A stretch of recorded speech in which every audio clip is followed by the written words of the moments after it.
It was when Stu said, brace yourself. Really, it's a brace yourself one. It comes down. So now you've gone too far.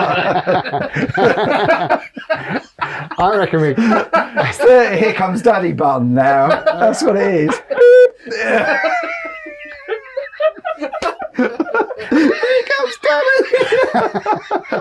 Every time though, someone's got the arse with me in a car and they bring it over. I go, hiya Daddy, I'm ready. And the last thing you want is when you're just about to have sex and you have that memory. Yeah, that's true actually. It's like, true. Oh, especially if there is in the distance. Oh, brilliant. Hello, it's me, the voiceover guy for Hardman and Hemming and the Get Shirty podcast. We just want to say thank you to all our listeners around the world. I know, around the world. It's unbelievable, isn't it? Well, we believe it because we see the stats. But let me tell you, we have listeners all the way around the world.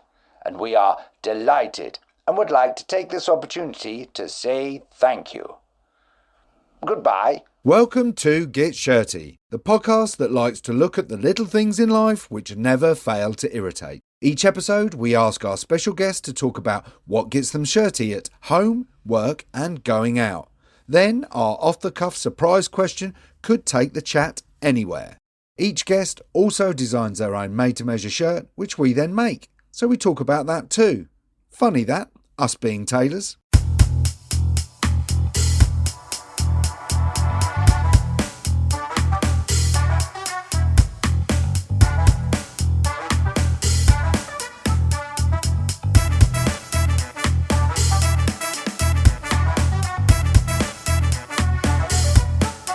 Hello and welcome to the Get Shirty podcast. Here we go with another episode and another wonderful guest. And this week's guest is Peter Owden, or sometimes known as Peter Nod. Peter is someone I've known for a good while and it's always a pleasure to see him and talk to him. So Peter has a band called Word of Nod and he's been making music for a long time. Music, films, he's a singer-songwriter, he hates that term, but he is. And on top of all of that, he's also a funeral director and a brilliant and respectful one at that. And it was just a real joy to speak with him. And this chat covers everything. Here we go. 3 tailors, 2 mics, 1 guest, and a host of irritations. Let's get shirty.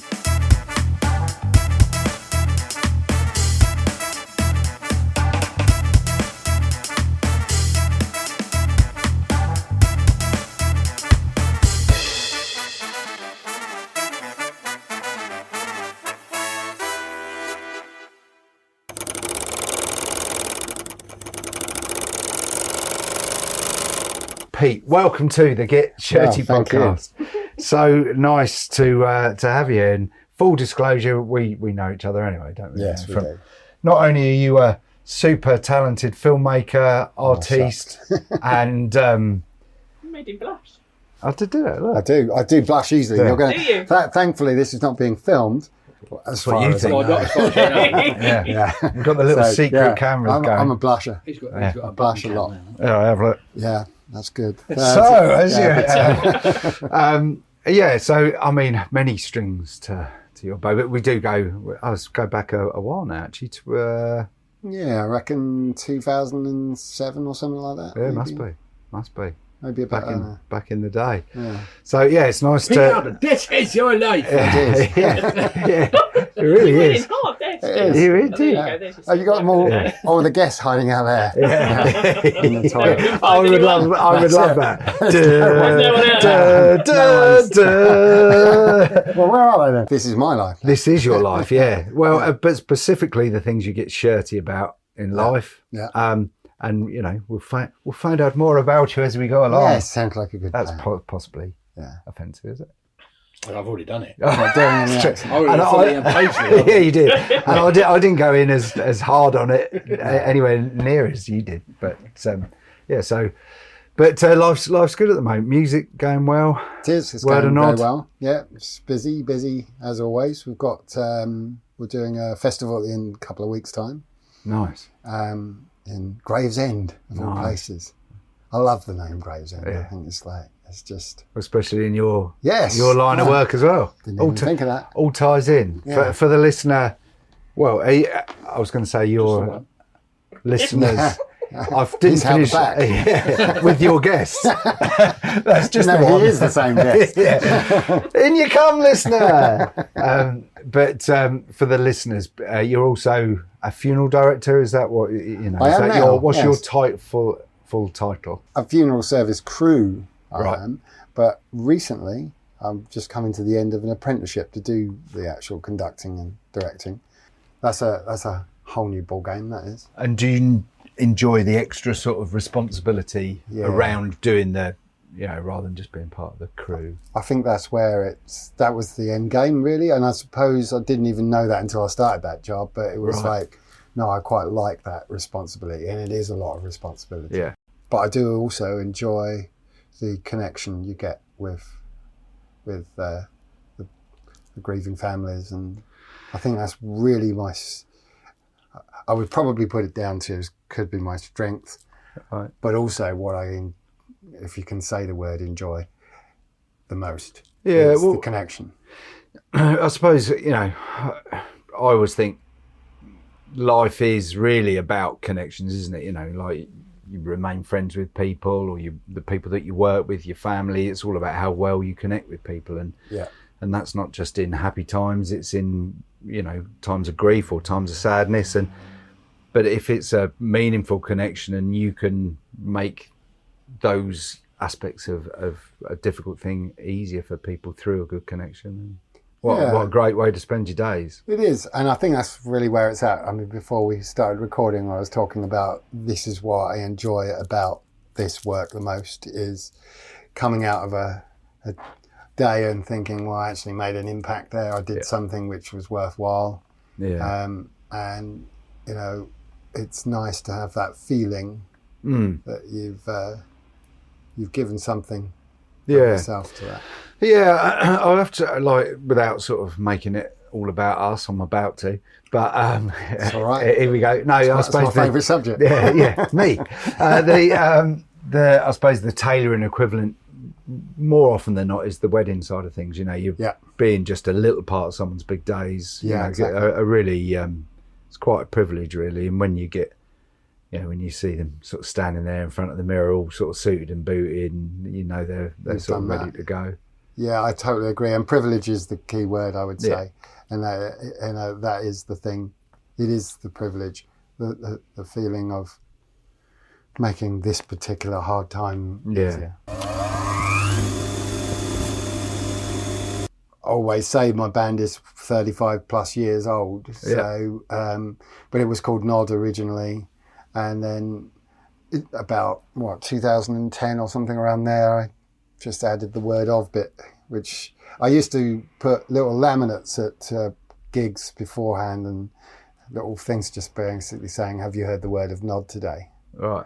And just there would be things that people would take with them. Well, I'd find them clotted all across the floor. Pick them back up. Maybe use them again. But you've only got that's why to they reach were that one. laminated. They Easily could be cleanable wipeable off. Yeah. You could even get the fag burns off it and things like that. Absolutely perfect. So, and that really was where, when I was thinking, the plan was, because Nod was originally kind of more goth, more, the kind of Leonard Cohen, Nick Cave kind of scene or sound. And then I've always loved my metal, and I wanted to do something a bit more grungy and punky and metaler. Which this definitely is. Yeah. So I thought I'll have Nod as my singer-songwriter. I hate that phrase, but that's what it is. Well, that's what you are. And then Word of Nod to be the metal side, but that's just taking it over, really. I don't really do the Nod stuff. I have intentions to, but there's not. You've got to go with what feels right at the moment. So here's a question for you: if you don't like singer-songwriter, what would you rather it was? Let's settle it now. Any suggestions? That's a good one. I don't know. Troubadour. Yeah. Matador. Yeah, well, that's a TMM, an MTM, A minstrel. minstrel, matador, troubadour. Yeah. Yeah. Yeah, the problem with singer-songwriter is it has nowadays has connotations of a bit of a shit. Yeah. Yeah. And we've all seen the shit ones. Yes. Naming no names. But, you know, it's we could go on. Yeah. But, no, I mean, to be honest with you, and this is the thing, actually, also, that I these days, I used to be very filled up in what I didn't like about music. I used to talk about a lot, like 90% of music I don't like. Yeah. But I think now, there's a phrase I love, which is, I try not to yuck someone else's yum. Right. That is a good phrase. Yeah. These days. T-shirt. Yeah. And I kind of have that feeling now. It's like, okay, it is someone's taste in music is their taste in music. Yeah. My taste in music, I haven't been able to define what it is. I like it because I like it, and that's where it is.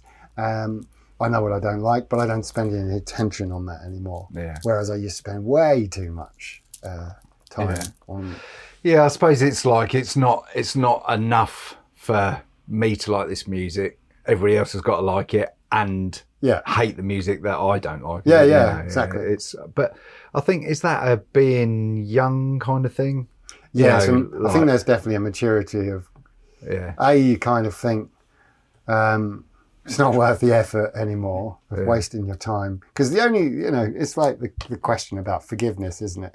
Is that the only damage you're doing is to yourself. Yeah. And I just think, well, that's really it. If I spend too much time thinking what I don't like, then it's not good. It's not. So come on a podcast where we have to talk about the things in life. See, I've pushed an eye in for that. I thought, okay, I'm going to squint a little and go along with your boundaries on that.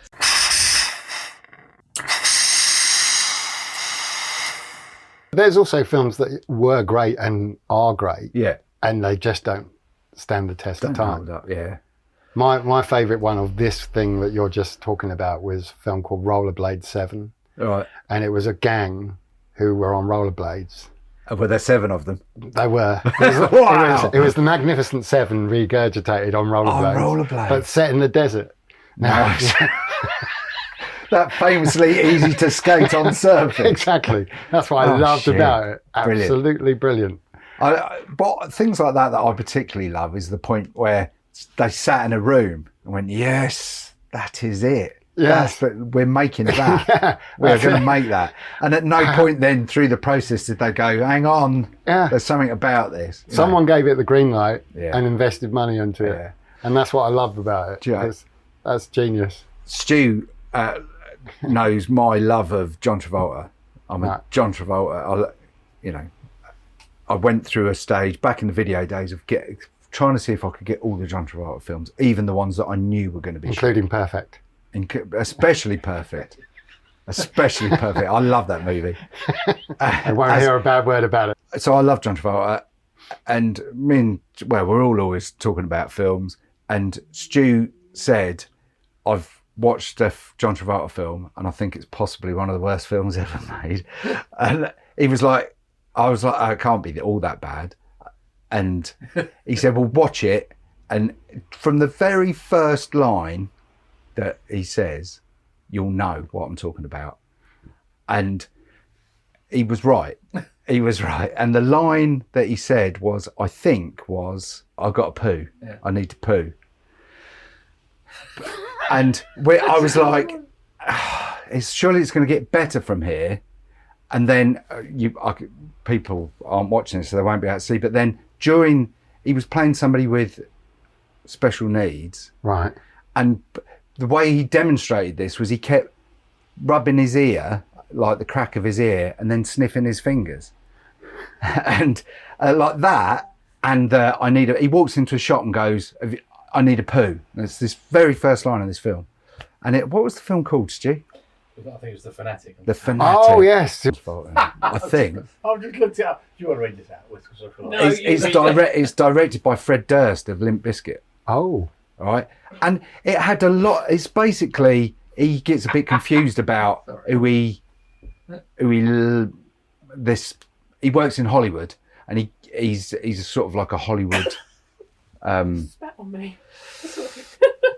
entertainer on the street. So he pretends to be a character, and he does all this, and that's how he earns his money. But he sort of gets, I suppose it's quite a noble story, because he gets indoctrinated, or what's the word? Radicalised. Thanks, Chief. As he's and he gets confused, and he ends up sort of stalking this movie star, and it's quite. It should have been really good, but it was sort of mishandled. What does it say, Steve? I've got to read you this out. This is great. It's from a Reddit post, Reddit section. Yeah. And the subreddit, the title is "Shitty Movie Details." Yeah. Good Reddit post. Yeah. In The Fanatic, Moose's first line is, "Hey Aaron, I can't talk too long. I got a poo." In order to make this scene as realistic as possible, John Travolta made sure to hold his poo until the scene was finished filming. That's method acting. That's method acting. Yeah. I'm going to hold this until the scene's done. After about take 400, it's like, I've got to go now. He really means it. Yeah. But yeah, how did we get on to? Why did I start talking about John Travolta? Can't remember. Bad films, obsessions. I don't know what it was. You'll find out when you listen back to it. So, what's your favourite John Travolta? Oh, that's a good question. Because there's a handful of the movies that I liked of his, especially being a horror film nut in the 70s. I loved like Carrie and Blowout. It's a great one. Talk about Blowout quite a lot. But you can't go wrong with a bit of Pulp Fiction. I love Saturday Night Fever. Yeah. Kitsch. We were talking about kitsch stuff, weren't we? Staying Alive. Now, I love Staying Alive, which is the sequel to Saturday Night Fever. It is rubbish, but it's that rubbish that I love it. It's Rocky. Is it a film you watched in your teens? Disco Rocky. I watched it because I love John Travolta. Right. And then I realised it was Disco Rocky. Well, it's Broadway Rocky, actually, is what it is. And it's really bad. It is bad, but it's great. I love it because it's great. It's got a really good ending. Where it says the end. No, well, it does a little throwback. So look, if you haven't seen this film and you want to watch it and you don't want the end spoiling for you, turn off now. If this even stays in the edit. You looked slightly offended when I said that then. Yeah. You sort of went. This is it's a naff ending, right? It's a naff ending, but it's a good ending because the show's going wrong. He's going to get kicked off it. He moves to New York proper to become a dancer in Broadway. That's the premise. Gets this show, Rocky style. Look, you're a loser, but we're going to use you anyway. In he goes. Has a sort of relationship with the lead woman. She ends up hating him, tries to get him kicked off. They're having a big fight on the debut night, and it's all going wrong. And there's this whole jump, I can catch you sort of shit going on and all that. Anyway, it's a triumph. Oh, he's great. Who would have thought it? Who would have thought it? Directed by Sylvester Stallone. Of course it was. Little cameo in there. They did a lot bumping to each other in the street. Yeah. Anyway, so the film's a triumph, and there's like, oh, Tony, it was amazing. You're great. What are you going to do now? And he says, I just want to strut. And he throws open the doors of the theatre, Saturday Night Fever style music, and he's off strutting down the beginning of Saturday Night Fever. Oh, so there's a little. No, it doesn't. That would have been better if we'd have time travelled somehow then to go to the beginning of the. But it's like the same music, and off he goes. It's the famous Tony Manero strut or whatever. I mean, he said, "What are you going to do now?" He said, "I'm going to have a poo." Yeah. Sniffing his fingers, that's rubbing how all his these movies should be. Yeah. Whenever he says last in a movie, he says first in the next. Yeah. So that's a fucking great idea. What a great series that would be. You'd really have to think about that first line, wouldn't you? He would never ever run out of films. Never ever. It would always be. He would always be needed because there'd be hordes of fans thinking, what are they going to do with that line next? What are they going to do with that line? That's excellent. I love a bit of JT. Face Off, I quite like Face Off as well. Face Off is genius. Yeah, but it's bad. It's bad, terrible. But it's a great film. Yeah, that's John Woo, isn't it? John Woo, yeah. And the thing I really liked in that movie at the time, which sort of blew me away a little bit, was the gunfight in the apartment, but you sort of see it from the kids' perspective, and it was the first time I'd seen it done, because the kids they hand the kids some headphones, and I think it's Somewhere Over the Rainbow's playing on the headphones as they're moving around the apartment, and everything's getting blown up, but it's all soundtracked by what the kid's hearing, rather than hearing all the guns and that. Yeah, that's a really good scene in that. I really like in films where they use a soft piece of music for a hard scene. Like obviously, Good Morning Vietnam was very famous with. I think to myself, what a wonderful world while it's blowing up all of Vietnam. Yeah. And there's Wes Craven's early film, The Last House on the Left, which is a boring, horrible movie. All right. But the violence occurs to kind of Sesame Street style music. It's really it's horrible and not a good film, but I like the gore the way using that. Oh, nice. Very good. So now we've got John Travolta out of the way, who's obviously going to be a future guest. Yeah, of course. Let's look at Get Shirty. At least the toilet's not far away. Yeah, that's if he does. Yeah, well, he'll be already holding one when he comes in, won't he? The door opening now. He has trouble opening the door as well, and then you release him in, and he goes, "Sorry, I've just got to have a shit. I need a poo. Yeah, I've just got a shat, maybe." Yeah, as he flings the door open. Yeah, and he Saturday night he's got to do fever music. Yeah, maybe playing, that's why he does the strut. Yeah. In his film, it's actually a poo strut. He's desperate. I like it. I reckon that's what's going on. I'm never going to watch that scene John Travolta in Saturday Night Fever again without the thought of he needs it. Well, there is a possibility that in every scene he's ever filmed, he's actually holding a poo. Yeah. Just to sort of give him that edge. Intensity. Yeah. In fact, doesn't he get shot on the toilet? He does. So he should have held it longer. Yeah, he should have done. But he really should have done. I was gutted when he got... I love the way the whole cycle all ties has in. Perfect. That's what you get on the Get Shirty podcast. That sort of thing. I was gutted though when he got shot in that. I was like, there's no more John Travolta in this film. So Get Shirty. So the idea is, hello, Pete, welcome to Get Shirty.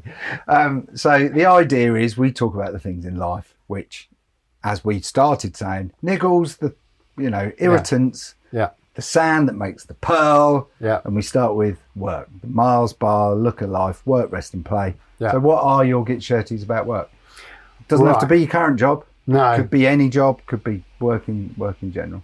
And not because I'm employed by my current job. I have to exempt them from my annoyance, actually, because I'm very grateful for the fact that, as you know, I've worked in multiple different things in my life. Yeah. And I think you and I have worked in a number of them together, strangely enough.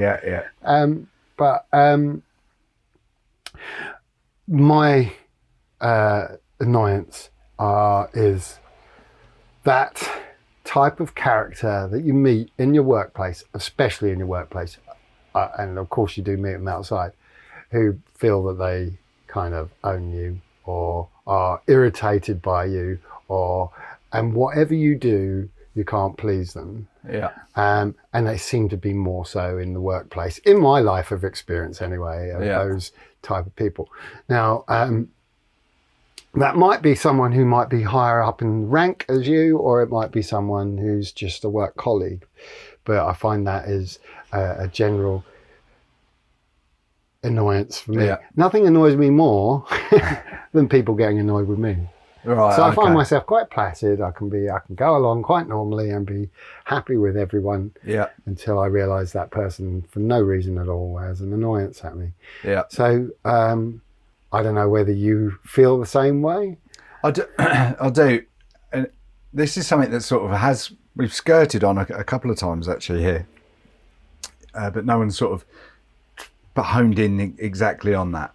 I mean, there's that thing in life, especially for people who are people pleasers, which I am a little bit. I like to know that I'm sort of getting along with everybody, and especially if someone... I don't like people lording things over me, for sure. And I don't like that sort of general feeling of when you're around somebody that you instantly know that you're you're getting on their tits. Or they say that they're your superior. Or something. Yeah. And that's always a tricky one.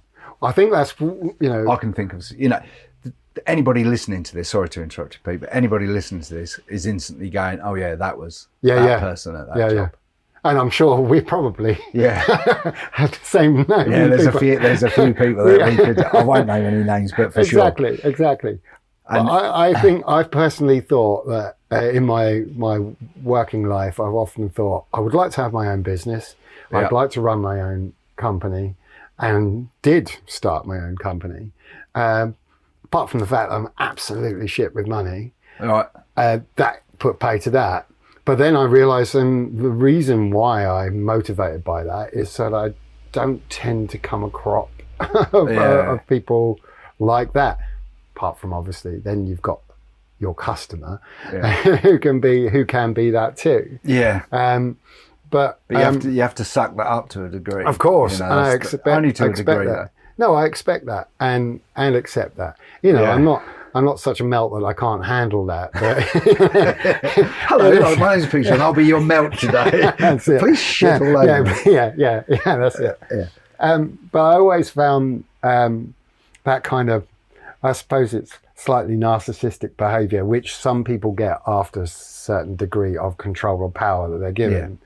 And it's a bit jobs worthy too. And I just don't get the concept of being employed to do something, give someone that kind of, they believe is the God-given right to walk all over you or demand you. Yeah. Especially, that the only link you really have is that person's paying you. Yeah. And most of the people who would be like that are actually just employees like you, but they've just been given a rank a little bit higher.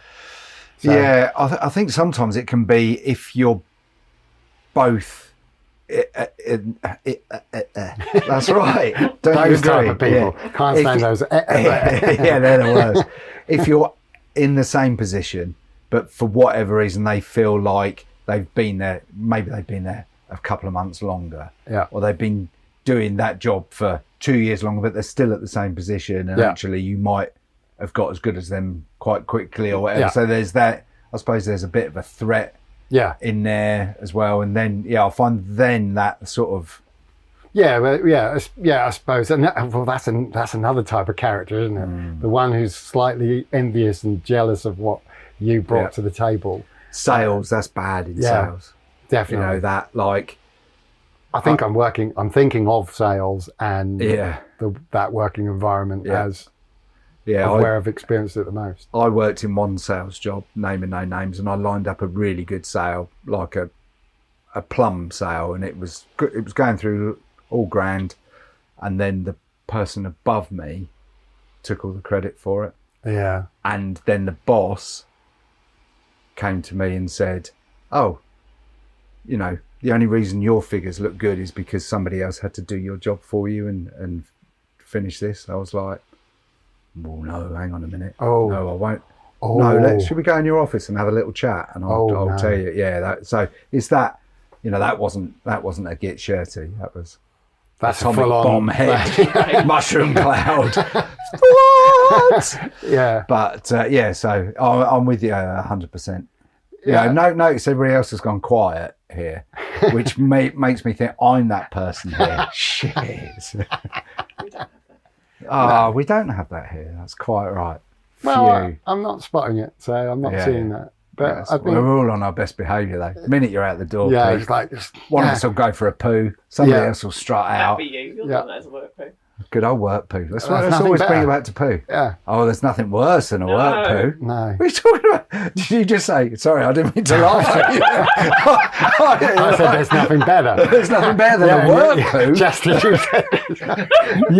you said, there's nothing worse. I like that. That's really funny. No, I think that's the point where you should be like, this is me.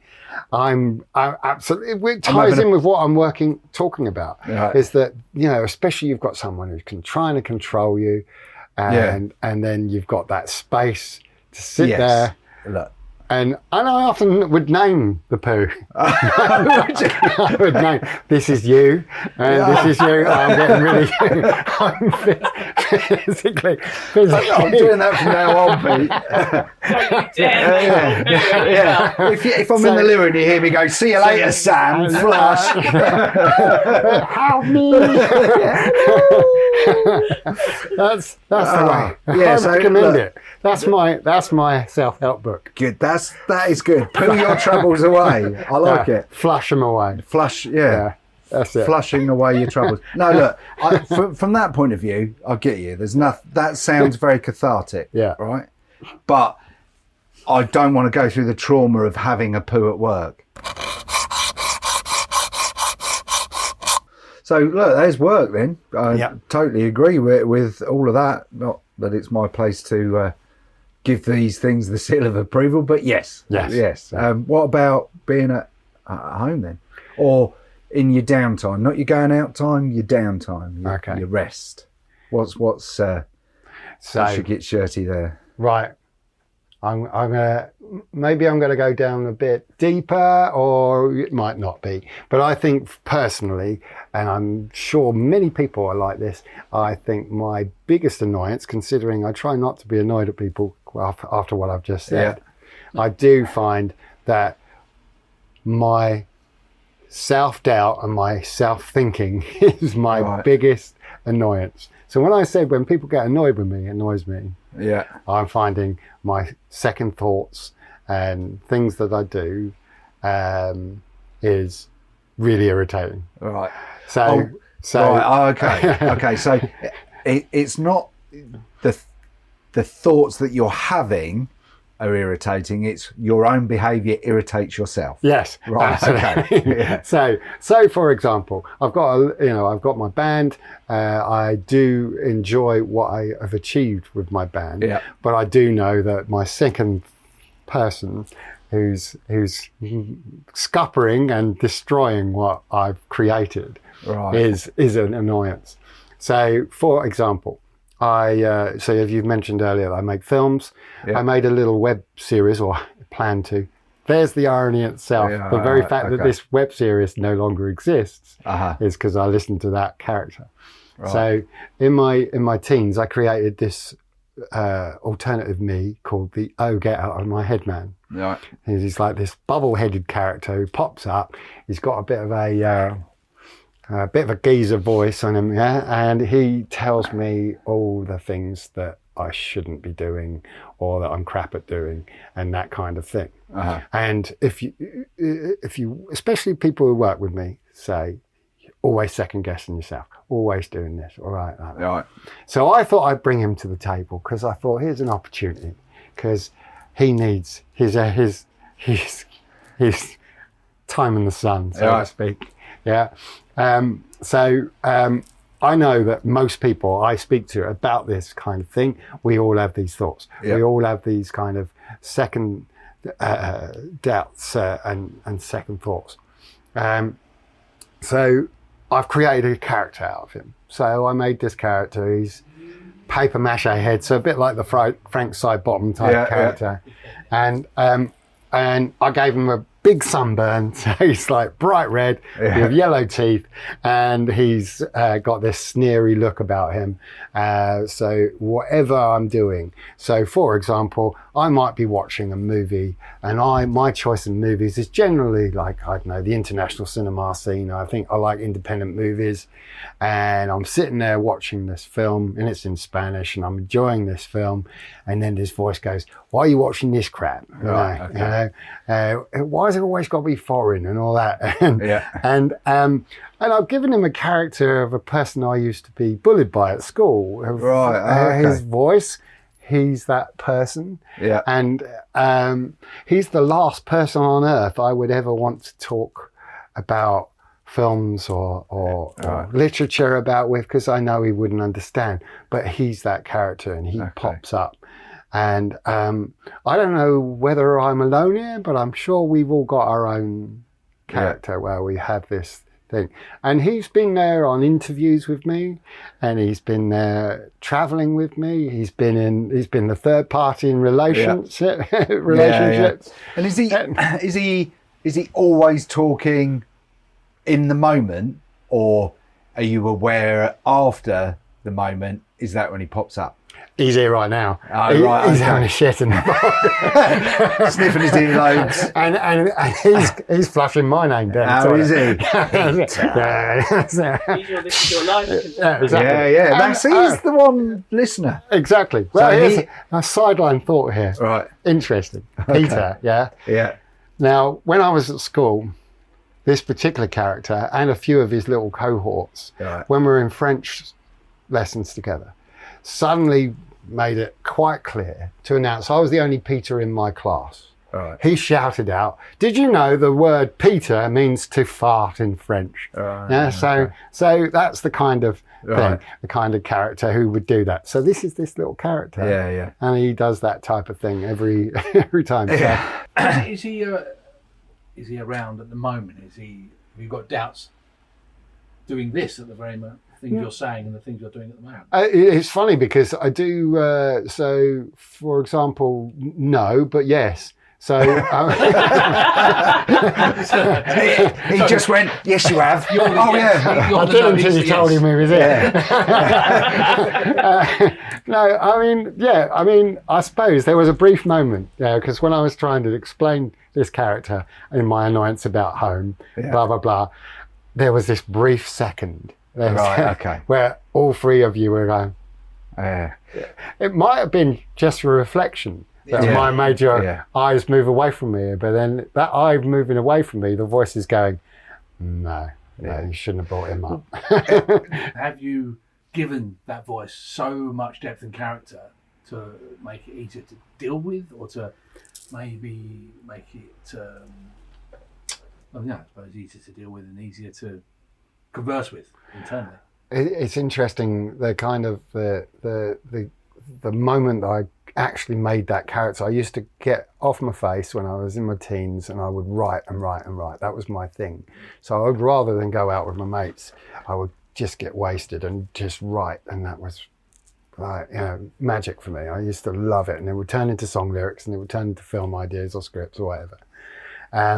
And I was particularly struggling with what might be described as some kind of writer's block or something like that. But what it was my self-doubt about, am I any good at this? Because I don't even need verification in reality, but there is an end game, especially when I was in my teens, that I wanted to be a writer. I wanted to be successful as a writer. So I would put that into it. So that's when he appeared. I had literally drew this bubble-headed face, like a big pink sort of face, and then created this title, "Oh, Get Out My Head Man," because that's what he was. I didn't want to give him a name. That's what he was. He was this thing that I just wanted out of my head. And then fast forward, I was doing an Open College of the Arts degree in film making. And I had to make a web series. So I had to make a thing about anything, but with the concept of making it over multiple episodes.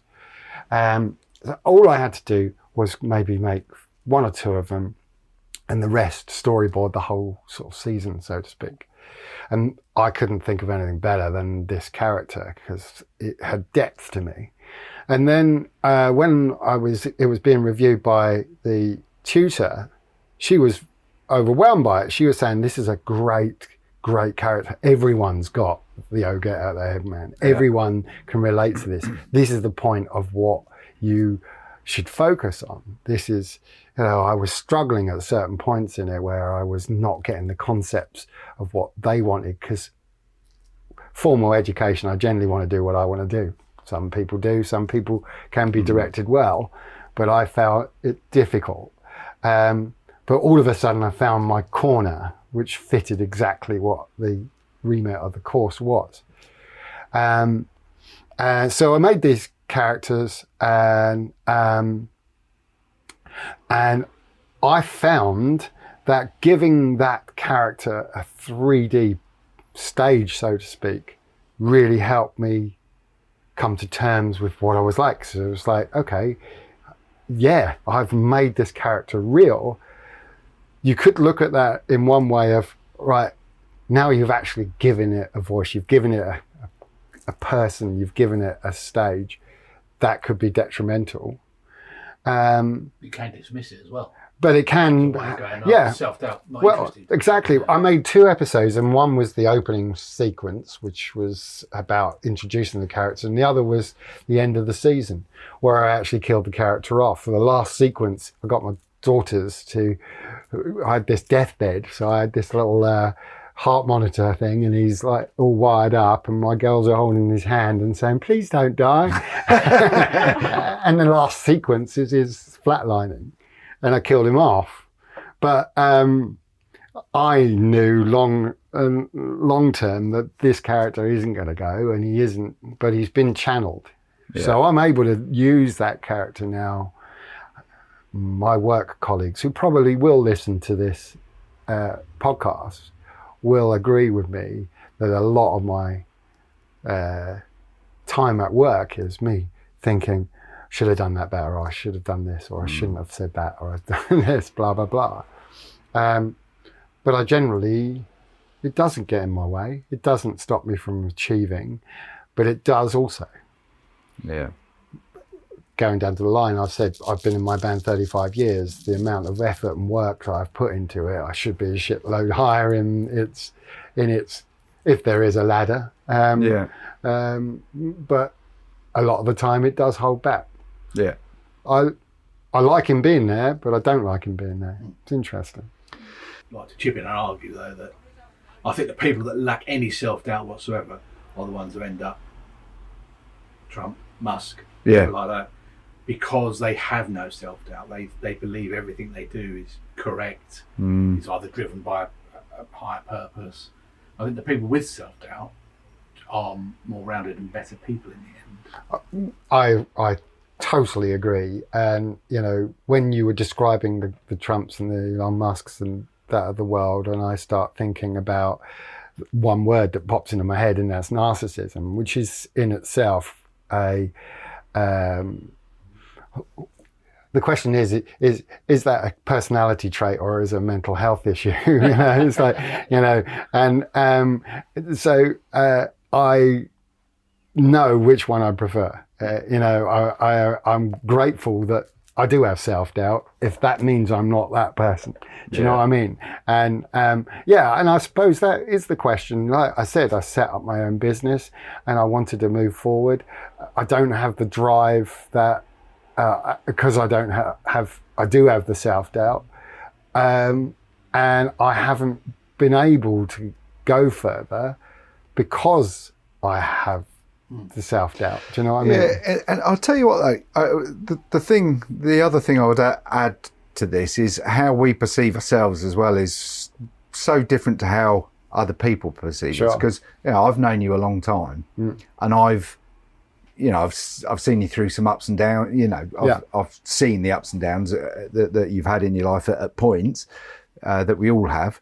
But also, what I've witnessed from the outside looking in is somebody who is incredibly focused and driven on getting what they, you know, in pursuing your goals. You know, you always throw everything at it. Yeah. You always sort of, you know where you want it to go, and you seemingly are always pushing for that. And look at what you do achieve. And it's like, I know so that. Outwardly I go, well, bloody hell, Pete's got it sorted. Yeah, I know that. Look and at I his expect band that. and this and that. You know, so it's funny that sort of depends what you want to achieve, isn't it? Really? Yeah, I suppose that is it. I mean, I do have a lot of people say that you've achieved exactly what you wanted to achieve. Yeah, which is interesting. Because those people with singular focus and motivation in whether it be music, film, they tend to miss out on so many other things. Yeah. I know quite a few people who are singularly focused on their work and hugely successful at work, but have missed out on so much the rest of their life. And they can admit that now and go, oh, actually, I've been too focused on work and I've not had a life.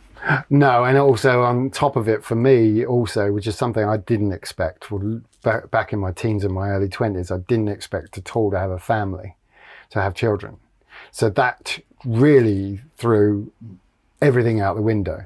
It was like, okay, I want to maintain my desires to achieve my artistic desires and creative desires, but I know that's not going to bring me money to support my family. So how do I circumnavigate that? Because I didn't realize, you could tell me until the end of time, I would never understood the point of loving your children.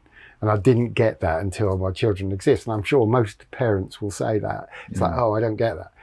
Now I'm grateful, absolutely grateful that happened in my life, that I have these wonderful children, and I didn't expect that emotion. So it was, so that was almost, so going back to what you say, those who, probably a lot of people in business, in top business, a lot of them have sacrificed family for that. You know, they might have even had children, but still focused on. So I suppose it as well, it's what our indicators of success are. Yeah. You know, that's exactly. That's the thing, isn't it? Yeah. You know. Yeah. And putting the bar lower or higher, you know. Yeah, or you know, I'm successful because I have got children. Or I'm successful because I eat food every day, or whatever it is. Go for a poo. Go for it. I had a work poo today. Yeah, I've That's arrived, an achievement. baby.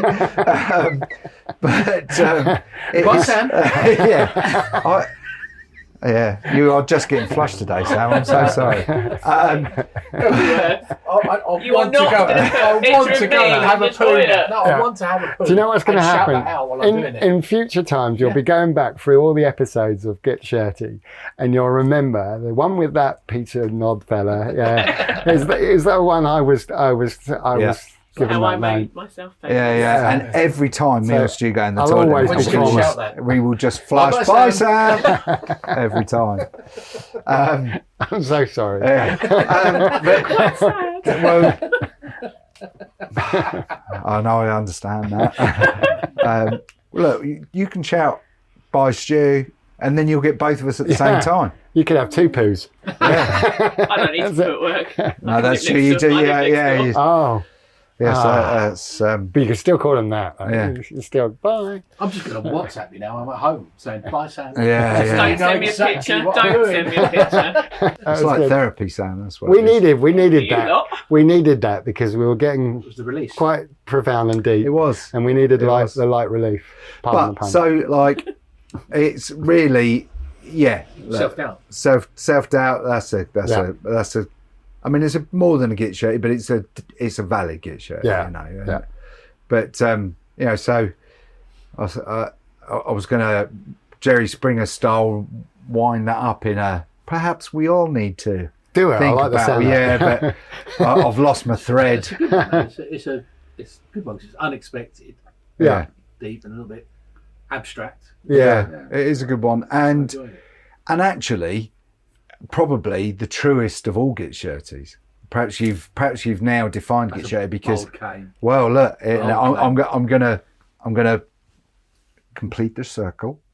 Is Jerry Springer it? Yeah. Yeah, because It was sweet. perhaps that self-doubt, because it is always with us and always niggling at us, it's a constant. It's the constant git shirty.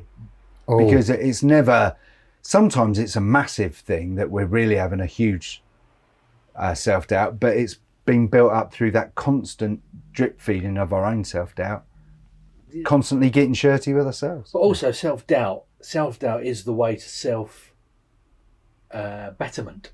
Yeah. Because if you don't doubt what you're doing, Yeah. whether it be work, you know, who you are, if you don't ever doubt that, you can never improve, can you? No. Self-doubt is the way to self-improvement. That's what I mean. I do agree with that, and that is also, I suppose, why the "Oh Get Out of My Head Man" exists, Yeah. because You need it's almost it's almost like a set your standards type person. Yeah. But however, he does have his own quirks of which which wreck things. Well, it's good. I feel like, well done, everybody. Oh yeah, well done. Well done. The following is an announcement on behalf of a certain tailors based in Tunbridge Wells. Have you visited Hardman and Hemming online lately? No? Well, you should. They have a new sparkly website which tells you all about what they do and how they do it.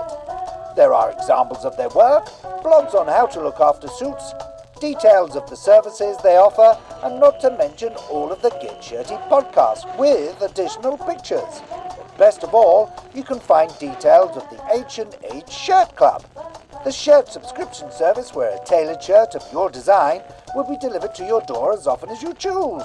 You even get one shirt free once you sign up. Not to be missed, so do pop along and go to hardmanandhemming.co.uk and sign up today. And remember, the first rule of Shirt Club is tell everyone about Shirt Club. That concludes our public announcement.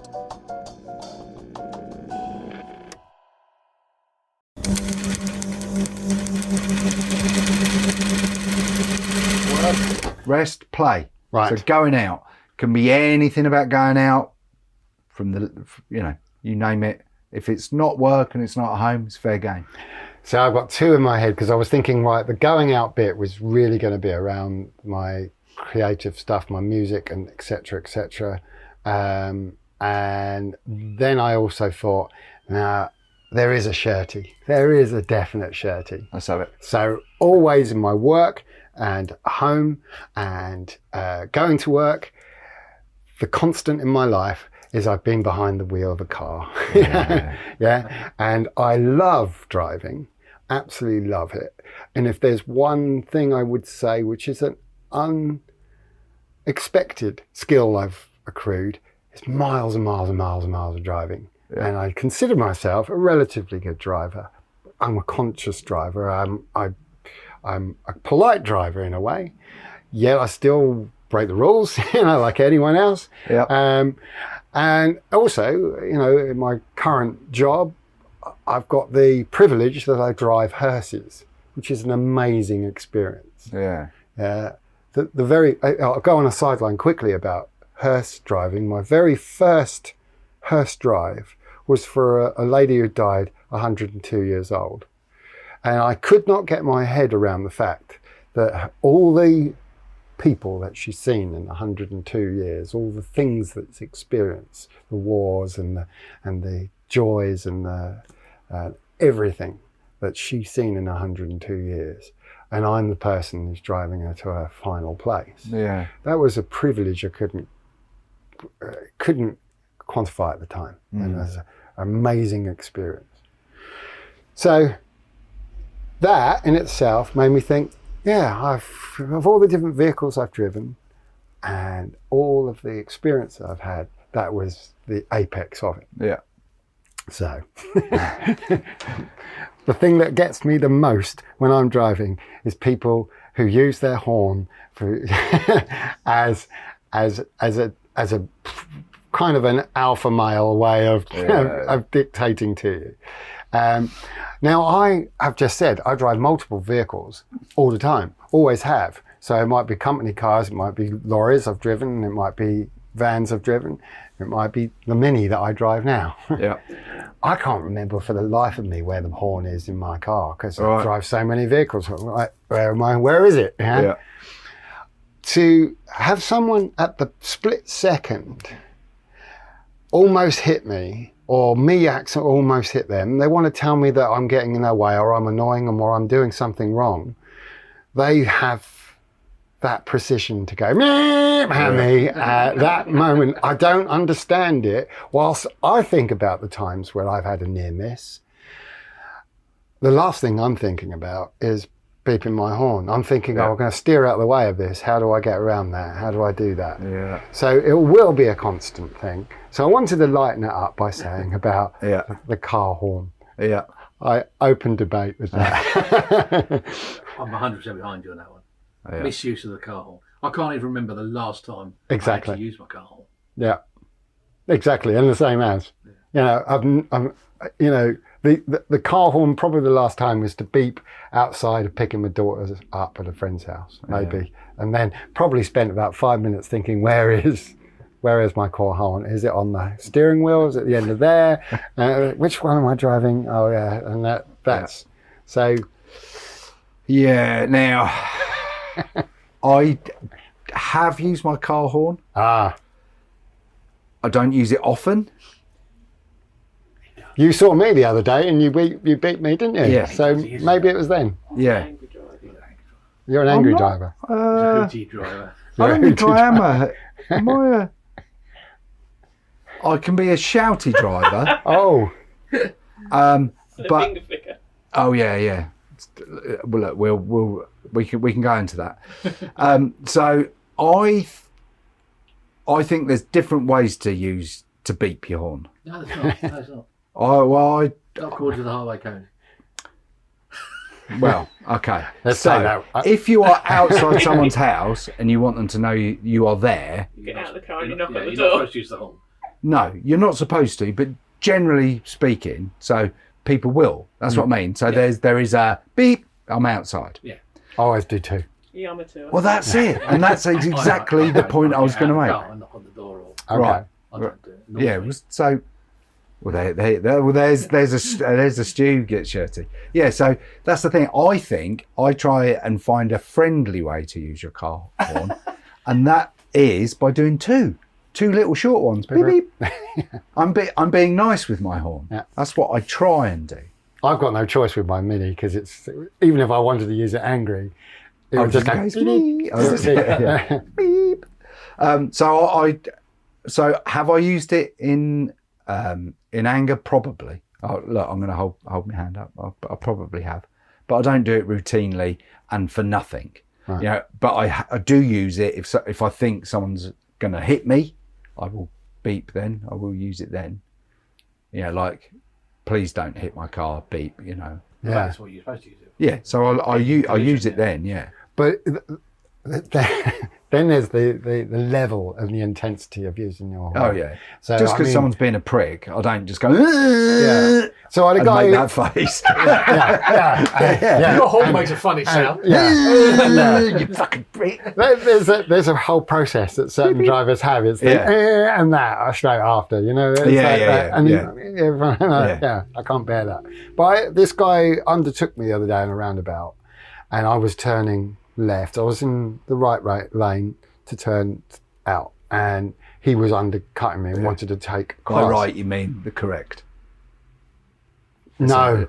You were in the right lane. It might have been in the right lane, or I was in the right, as in the directional, as opposed to not okay. left. Yeah. Okay. So going around the roundabout, obviously others aren't going to see that. I'm going to do this. So there's a guy on the left of me, and I'm on the right. Okay. So I want to pull onto that road, and he wants to go around me. All right. So quite clearly, anyone would think, and I'm hoping anyone would think, that the fact that he's undertaking me, oh, there's a pun, Nice.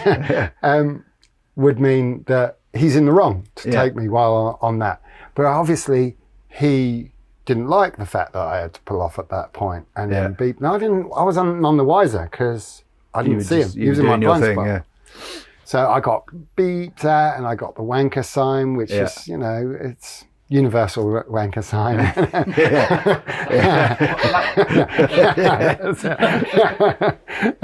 It gave you the universal wanker and a beep. Yeah.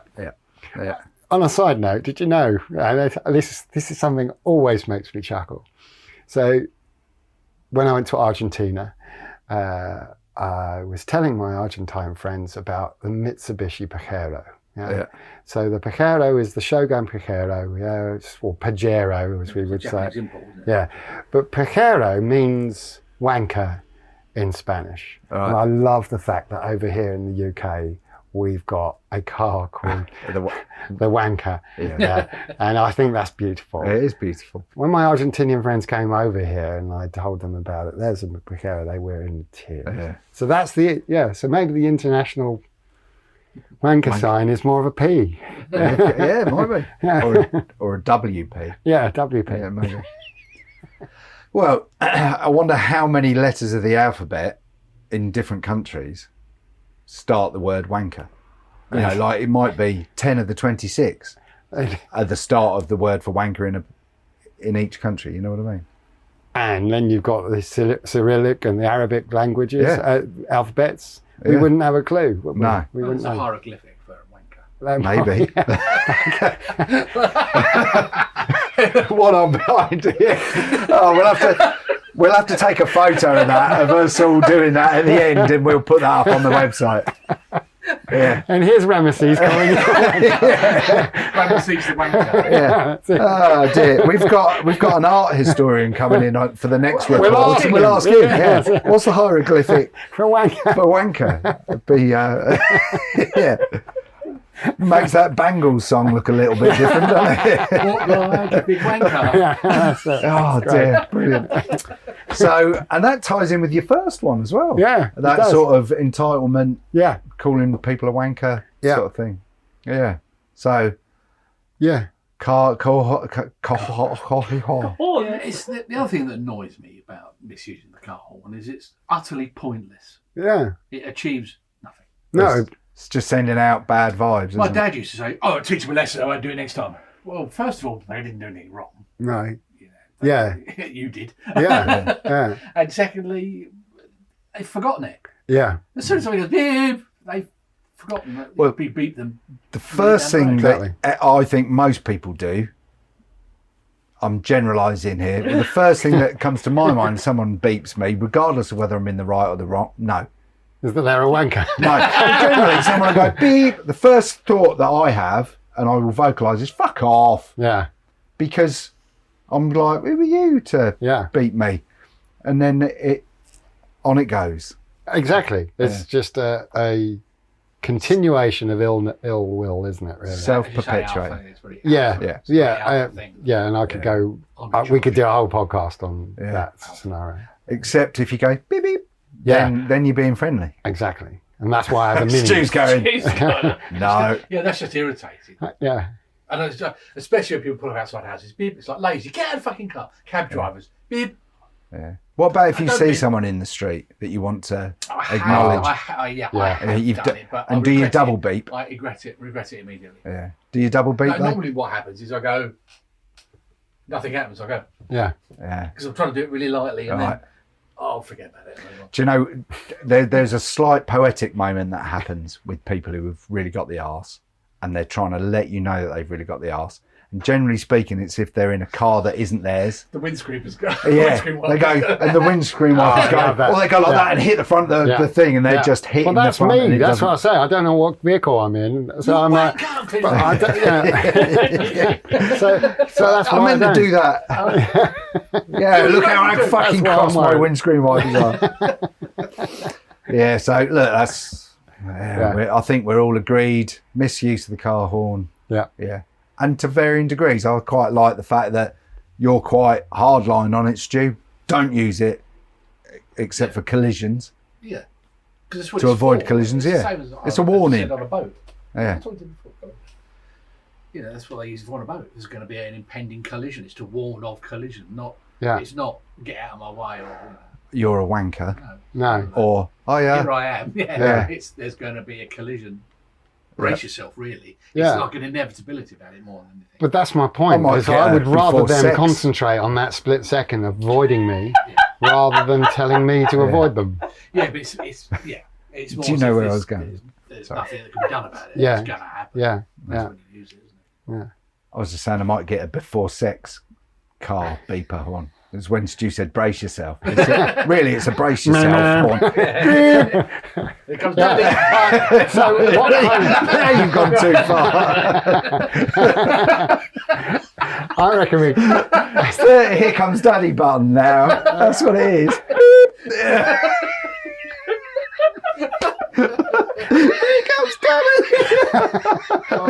Every time though, someone's got the arse with me in a car and they be there. I go, hiya Daddy, I'm ready. But the last thing you want is when you're just about to have sex and you have that memory. Yeah, that's true actually. It's like, That's true. Oh, especially if there is in the distance. Beep, beep. Oh, brilliant. Why? Oh, Toot brilliant. Toot. Toot boy. Oh, here comes Daddy and Toot boy. That's a 70s detective show. Yeah. I don't think I would have wanted to watch, Get but probably would have been made in the 70s. We'll look it up later. Here comes Daddy Here's and Daddy. Two Boy. Oh, brilliant. So, get shirty. Now, Patreon. Here we go. We're going to go into the Patreon section. If you're not a subscriber, you should be subscribing, obviously. How can they do that?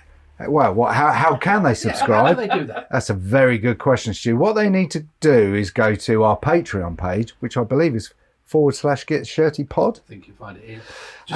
Just get shirty. Go to our Get Shirty Patreon page where you can see all our different subscription packages. You can get extra music, a greatest hits, if you like, of the that has a Get Shirty music, all the music that's used. You get the extra Patreon question, collared, which we're just about to go into now, and there's other benefits that you can have if you go and have a look. Dancing. Oh, that's a great video, actually. Oh, I had forgotten about that. Yes. I'd forgotten about that. And I think I might be twerking a little bit. You do twerk. Well, if I had an arse like yours, Stu, I'd You twerk. have got the best arse out of all of us. You have got a good arse. But have a look at it in a bit, Pete. I will. I'll Yeah. check you out. Like you haven't clocked it already. Already, absolutely. Hey. Yeah. Beep, beep. I'm standing. Oh, if we don't do that every episode from now on. Yeah, if there's ever a misuse of the horn there. A man was arrested today in Tunbridge Wells for severe horn misuse. Anyway, so Patreon, collared. And the video of the pilot episode. And the, Big oh video of yeah. the pilot with us dancing. Look at all the extra benefits you can get. Yeah, it's worth it. For a measly £5 or something. Yeah, it's not. I'll tell you what, you get your value, Stu. You really do. And if you are a subscriber, you will get to hear the answer to the question we're about to ask of Pete. And this is collared. So, has there been a time in your life where you got collared for something you should have got collared for, or got collared for something you shouldn't have got collared for, or got away with something that perhaps No, you should have got collared for? If I just repeated the Yeah. first one. Yeah. Yeah. Done something, didn't get caught. Not done something, got caught. Didn't Got get accused caught. of something, Got accused of something. That, which you hadn't done. yeah. I've got to find a better way of Yeah, you describing really You that. I thought you were doing so well then. No, I know, well, Sam, It sounded like you knew what you were Sam doing. put on a paper mache head and went, no. I thought I got it right the first time. No, I So, think because collared for something that you did do, Yeah, collared for something that you didn't do, yeah. or got Or away with something that you should you have got collared for. That's what I said. Three different is things. that what you said? Yes, that's where he was going, and he was so confident. You broke his confidence. So you get on my hand, girl. Yeah, yeah. Flushed a new bye, Sam. I might cry. We would never flush you away. Yeah. No, just I'm not put me keeping in it. In a little Tupperware box. Yeah, Gillian McKee.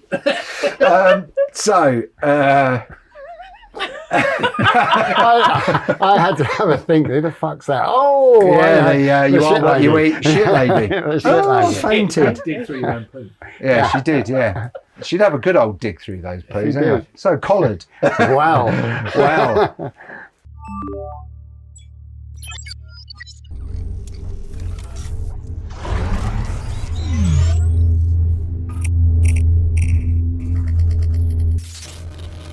Well, there we all were, just having a jolly chat, and someone went and activated the Patreon question right into the proceedings, which of course you won't be hearing unless you are listening via our Patreon page.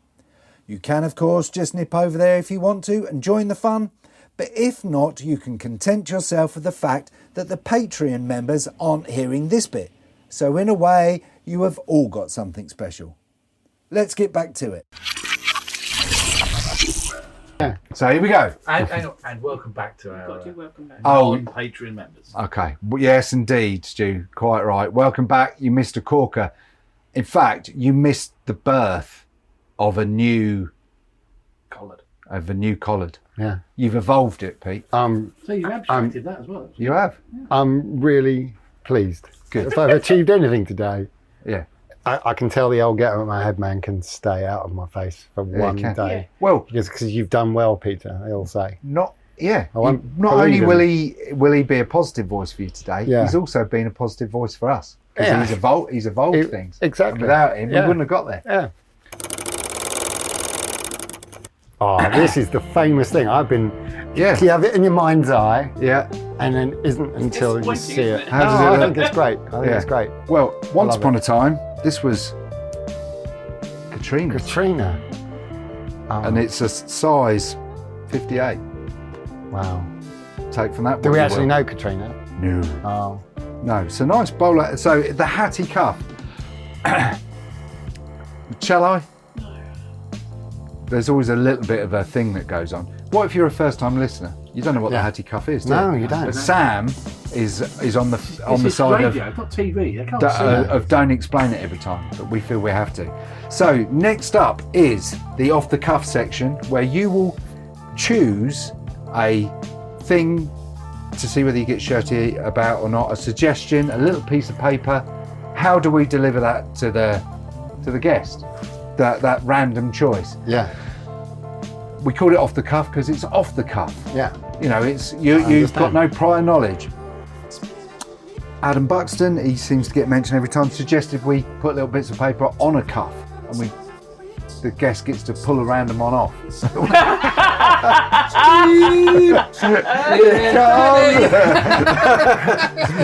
And you are So now I'm going to pull one off. you're going to pull a random one off. Oh, it's hard. There's nothing better. There's nothing better. An unexpected pull off is what you're going to do. Well, you're not though, This day actually. just gets better and It better, does. doesn't it? You're not. What you're actually going to do, because we didn't have a cuff and we'd already put them in a hat, and they're going to stay in the hat. But it's not just I like any that, old hat. Actually, I'm impressed fuck with you, that. Adam Buxton.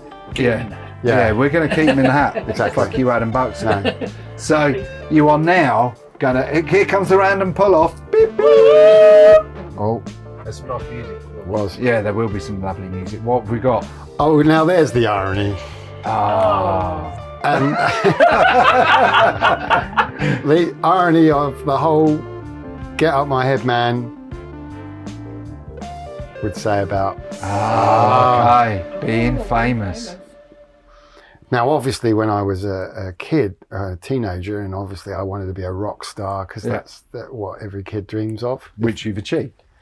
Well, this is the weird thing, isn't it? Because, I am living the dream. I am doing it, even though Yeah. I beat myself up for it. I earn absolutely zero from it.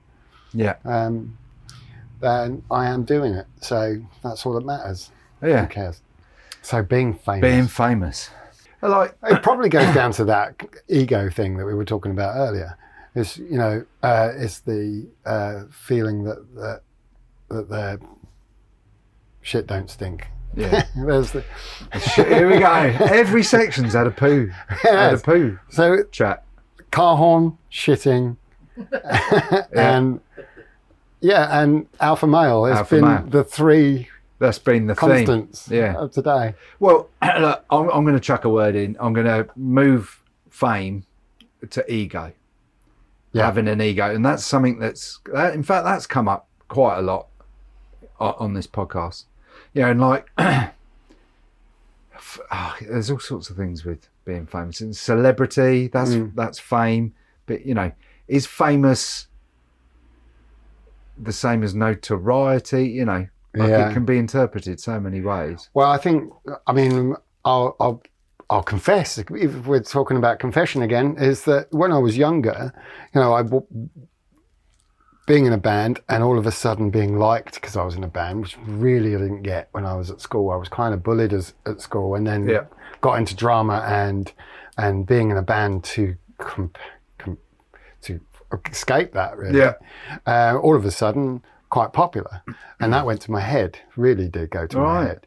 And I really did become quite a egotistic arsehole, really. Really? In my late teens. And I do feel that damage that I feel is the spawn of the "I'll get out my head, man," and there's all the kind of self-doubt that that's exactly not what I ever want to be. Yeah. So when I do meet people who are relatively successful or feel that they're relatively successful, that's the one. It's the ones who haven't really achieved much more than me who think they have. Yeah. That's the big question, because I know what annoys ourselves more than reflections of the things we don't like about ourselves. So, there is the element of that. I talk about how much my band is a band of how much we love each other and we support each other. It is a happy experience. Definitely in the past, I struggled with that. I was playing various gigs in the early 90s, which were busy. And, I would love the fact that the ticket sales were high, and I was being wanted and asked back, and went straight to my head. I really did think I was the best thing ever. And it took a while to snap out of that. So I think the get shirty about being famous is that ego, that self-importance, that kind of thinking that you're better than others. And it is a concept I won't get. And as I say, the reason why I feel that is because I know at one point I fell for that image myself. Yeah, it's that sense that fame is of itself a commodity for someone. Yes. Whereas I am famous, so I deserve X, Y, Z. Not through my actions, but just for the sheer, don't you know who I am? Yeah. Surely you've got a Ronnie Pickering. Yeah. Ronnie Pickering! I think that the fact that the phrase "never meet your heroes" exists. Yes. It's a testament to that. Because it shouldn't be like that. It shouldn't be that if you meet somebody who's sort of reasonably famous, you shouldn't then be pleased when they're not an arsehole. Yes. Which is weird, isn't it? Yes. You expect them to be. Yeah, exactly. Yeah. So if you think, I don't want to meet that person because it's going to dash my dreams of. Yeah. Absolutely. I totally agree. And, it's, I suppose, I've lost my train of thought. There we are. It went.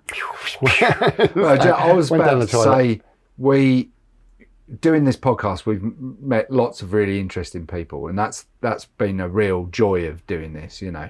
Of all different levels of I suppose being well known or not well known, and we've been really lucky, and everybody has, even if they've been odd or not quite what you expect, everybody's been nice. Yeah. And in the moment, and even afterwards, everybody's been nice.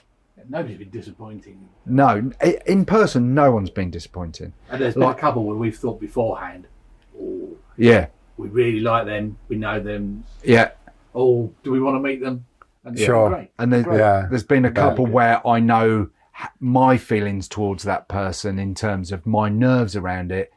If I got to do it again, I know I'd do a better job now. Yeah. Do you get the feeling, like they say, never, when you're trying to deal with a bear or a wolf or something like that, never show your fear? Yeah. Do you get that feeling that if you shouldn't be all fanboy in front of, because that will make matters worse.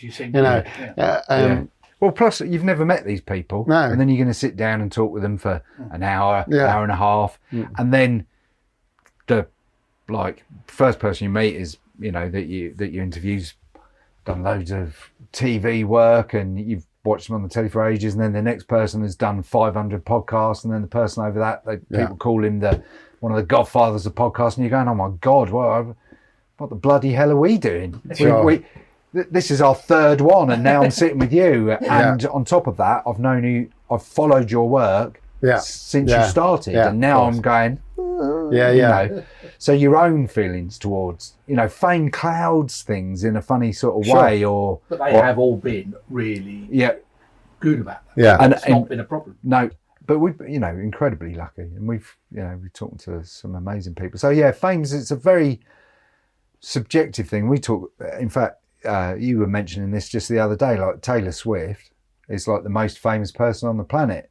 to a lot of people, but there's a load of people on the planet who haven't got No, a bloody right. clue who she is. Exactly. So it's all subjective. Of course, and You the know. people I would see of like gods or blah blah blah are probably not very known. I Yeah, mean, yeah.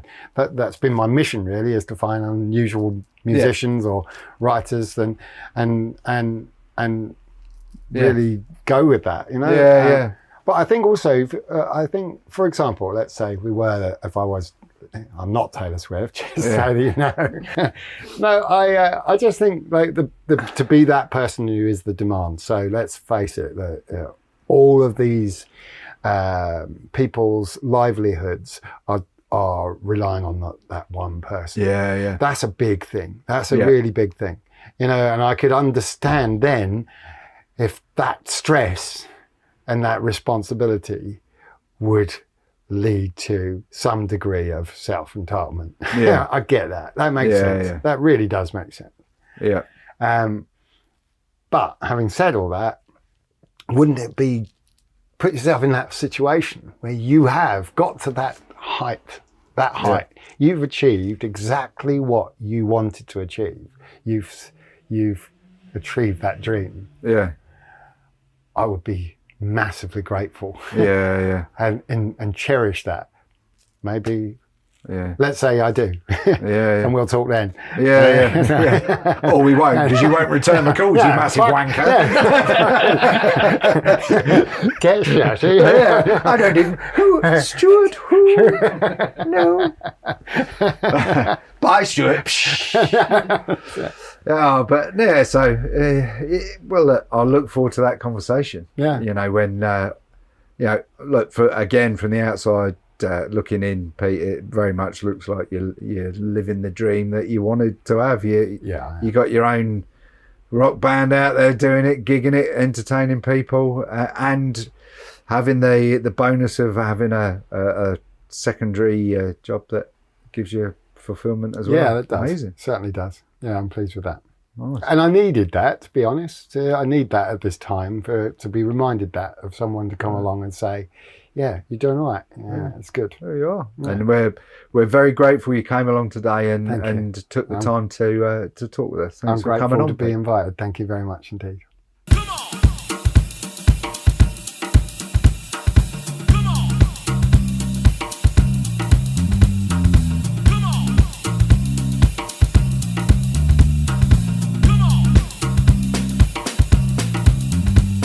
What an amazing guest Peter is. I'm sure you'll agree.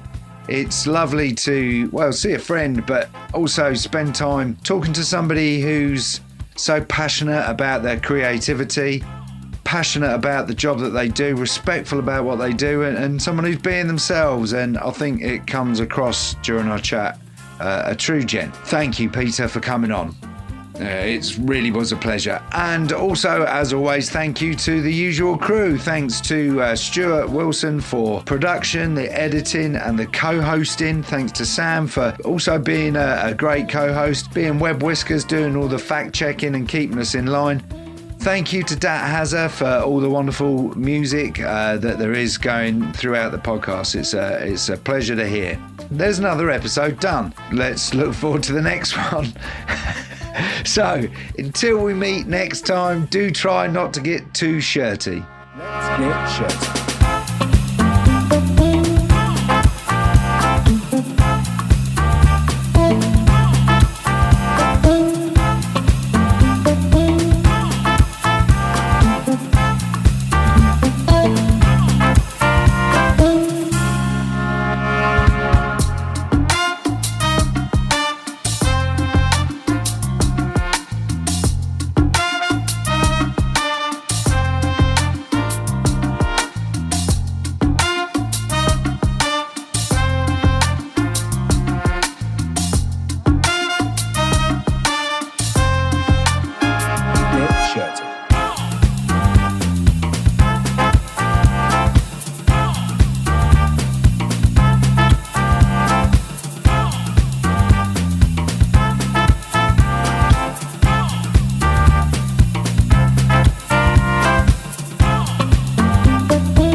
Let's get shirty. It comes down.